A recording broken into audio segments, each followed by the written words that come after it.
Mais il est 5h45.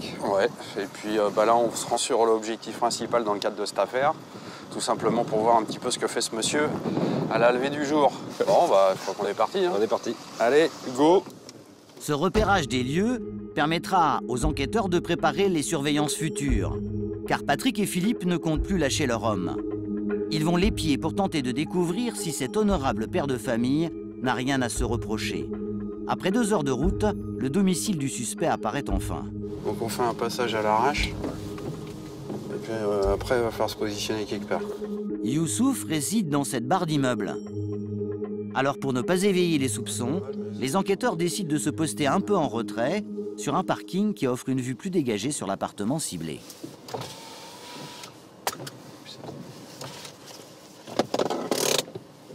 Lui, ça serait celui du dessus. Patrick et Philippe savent déjà qu'ils ne pourront pas rester ici très longtemps. Si on est là à observer un endroit précis, ça peut aussi inquiéter d'autres personnes qui n'ont rien à voir avec l'affaire et qui peuvent très bien appeler le service de police. C'est le genre de choses qui peut arriver aussi. Hein. Donc voilà, il faut penser qu'on n'est pas tout seul. Tandis que Patrick reste en appui dans la voiture, Philippe, lui, part en repérage. Son objectif, vérifier que le nom de Youssouf figure bien sur une des boîtes aux lettres. Et surtout, quadriller la zone.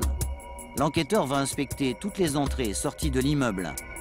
Accès cave, porte de derrière, fenêtre sur cour. Toutes ces informations sont essentielles pour pouvoir mettre en place un dispositif de surveillance efficace. Une demi-heure plus tard, Philippe retourne à la voiture. Bon, Le sourire. ils sont là, c'est bien ça. Eux, ils seraient là. D'accord. Là où il y a les vélos de gamins. Ok. Peut-être que deux portes pas reliées de toute façon.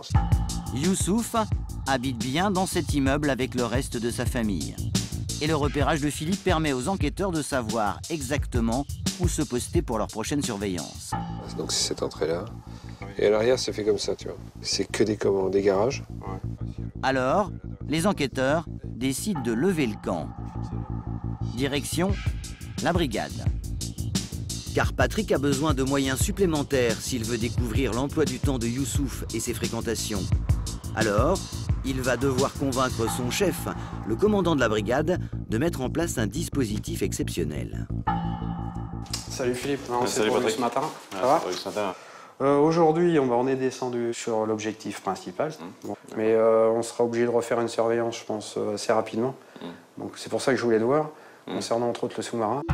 Un sous-marin, dans le jargon policier, c'est un véhicule banalisé aux vitres sans teint qui permet de voir sans être vu. Ce serait nickel pour se positionner en face. Je voudrais faire une surveillance de jour là-bas pour savoir qui c'est qu'il y a là-dedans, quoi. Ouais. Patrick obtient le feu vert de sa hiérarchie. Avec ce véhicule spécial, il espère faire enfin avancer son enquête. Car si Youssouf a bien été dénoncé par un malfaiteur comme étant un vendeur de faux permis, le gendarme a contre lui peu d'éléments. La surveillance s'annonce donc décisive.